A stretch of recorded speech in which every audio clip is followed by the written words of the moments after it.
안녕하세요. 아침TV 하경숙입니다. 제가 이재명이가 페이스북에 법정으로 향하는 아내라는 글을 썼었잖아요. 그 중간쯤에 보면 자기가 인권운동가로서 시민운동가로서 가시밭길을 걷고 있을 때 아내가 묵묵히 내조를 했다는 글이거든요. 가슴 철철하게 썼습니다. 그 인권운동가, 그래서 인권변호사. 저는 인권변호사에 대한 이야기를 하려고 합니다. 우리나라에서 그들에게 인권 변호사라는 올개관을 씌워준 사람이 누가 있습니까? 그 올개관을 씌워준 사람은 아무도 없습니다.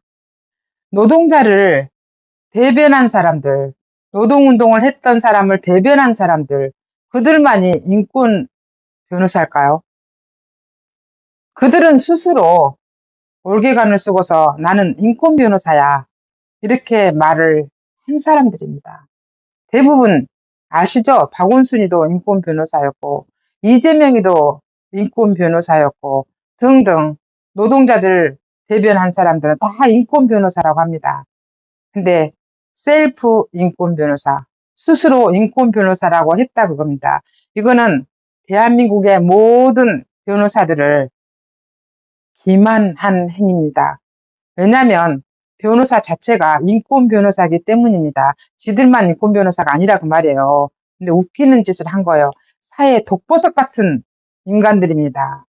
제가 그래서 인권 변호사가 어떻게 되는 건지 방송통신위원회 부위원장인 김태규 변호사가 판사 시절에 쓴 책이 있어요. 법법은 유니폼이 아니다. 243페이지인데요.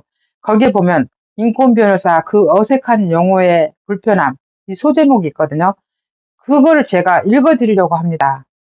우리가 인권 변호사라는 그들한테 얼마나 속고 있었고 그 프레임에 걸려서 그런가 보다 하고 묵묵히 따라줬는지, 그리고 인권 변호사가 어떤 사람들인지 제가 읽어보겠습니다. 변호사는 기본적 인권을 옹호하고 사회 정의를 실현함을 사명으로 한다. 변호사법 제1조 제1항. 변호사는 기본적 인권의 옹호와 사회 정의의 실현을 사명으로 한다. 변호사 윤리강령 첫 문장. 변호사는 공공성을 지닌 독립된 법률 전문직으로서 국민의 기본적 인권을 옹호하고 사회 정의를 실현하며 사회 질서 유지 및 법률 제도의 개선에 노력하여야 할 사명이 있다. 대한변호사협회 사이트에 소개된 변호사 제도 중 일부 인용. 변호사란 존재에 대한 이 정도의 소개면 기본적 인권의 옹호라는 것은 변호사 자체에 내장된 분리 불가능한 구성 요소임을 알 수 있다. 좀 더 직설적으로 표현하면 변호사가 인권을 무시한다면 그는 더는 변호사가 아니라고 말할 수 있고, 변호사라면 당연히 인권에 대한 민감도를 높여야 한다. 그래서 모든 변호사는 인권 변호사이다. 라는 표현이 가장 정확하다. 이렇게 되어 있습니다. 변호사는 부당한 권력, 재력, 조직, 집단 앞에 무기력하게 놓여있는 시민들의 인권을 보호해 그들이 그런 부당한 힘 앞에서도 당당할 수 있도록 하는 독립되고 전문성을 가진 중요한 공기이다. 그 범위에도 제한이 있을 수 없어 극악하고 흉포한 범죄를 저지른 자라 하더라도 그런 자의 인권조차도 함부로 다루어지지 않도록 노력해야 한다. 변호사에게 왜 그런 나쁜 놈을 변호하느냐라고 못마땅해 하는 사람도 있지만 잘못이다. 그 나쁜 놈의 변호를 포기하면 그 다음은 그놈보다 좀 덜 나쁜 놈의 변호도 포기해야 한다. 그렇게 조금씩 양보하다 보면 그 어느 순간에 나를 변호해줄 변호사마저도 남아있지 않게 된다. 그래서 변호사가 보호해야 할 인권의 범위에 제한을 둘 수 없다. 이처럼 무한한 인권 옹호의 의무를 부담하고 있는 모든 변호사의 지위를 외면하고 인권이라는 멋진 수식어를 독점하는 표현이 있는데 그것이 인권 변호사라는 용어이다. 그래서 이 표현을 불편하게 느낀다. 대개 과거 586 운동권을 위해서 변론하던 운동권 변호사나 노동 관련 사건을 담당하던 노동계 변호사들에 대해서 인권 변호사라는 표현을 붙이는 경우들이 많은데 정확한 표현인가 의문이 있다. 이런 표현이 일상화되면서 운동권이나 노동계를 대변하지 않는 대부분 변호사는 마치 인권과 크게 상관이 없는 평범한 변호사로 강등된 느낌이고 심지어 극빈층, 탈북자, 난민, 노숙자, 성매매 여성, 가정폭력 피해자, 나아가 북한 및 국외 인권 피해자 등 다양한 인권에 취약한 사람들을 위해 노력하는 변호사들조차 왠지 인권 변호사의 반열에서 배제되는 느낌이다. 실제 법조인들 사이에서는 아무개 변호사가 인권 변호사이다 라는 표현을 잘 쓰지 않는다. 아마 무의식으로라도 그것이 의미하는 바를 알기 때문이 아닐까 생각된다. 좋은 말인데 그냥 좀 쓰면 되지.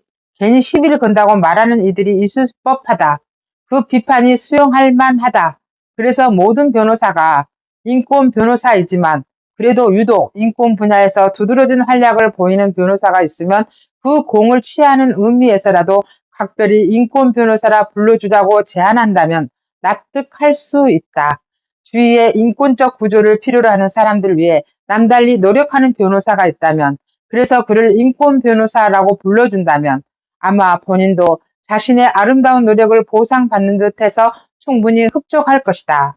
그런데 이러한 인권 변호사라는 표현이 대개는 주변 사람들의 칭찬의 의미로 불러주는 경우는 드물고, 오히려 자신이 과거 운동권이나 노동계를 변론하였다는 이유에서 자랑 삼아 본인 스스로 인권 변호사라고 칭하는 경우가 더 많다. 그리고 그렇게 자칭하는 사람 중에 많은 사람은 이제 정치인이 되어 있는 경우를 볼 수 있고, 자신의 정치적 위상을 자랑하고 치장하기 위한 장신구 정도로 사용하는 뜻이 보여 그 부분이 씁쓸하다. 그렇게 인권 변호사라고 자신을 잘 치장하고 그래서 정치적으로 성공하여 대통령이 되고 광역단체장이 되고 국회의원이 되신 분들, 그분들이 지금도 사회 각층의 다양한 인권 사각지대를 잘 살펴보고 있는지 의심스럽다. 이렇게 되어 있습니다. 인권 변호사라는 것은 모든 변호사가 다 인권을 변호한다 그겁니다. 근데 지금 현재 인권 변호사라고 불리는 자들, 그들은 저는 독보섯이라고 말하고 싶습니다. 노동계, 그리고 그런 사람들만 변호를 받아야 되고 그런 사람들만 변호했다는 게 인권 변호사라고 말하는 게 말이 됩니까? 이거는 말이 되지 않습니다. 앞으로 우리는 인권 변호사란 말을 쓰지 말아야 됩니다. 인권 변호사는 우리 사회의 악입니다. 독보섯이라고 생각합니다. 지금까지 진실을 알려주는 아침TV 하경숙이었습니다.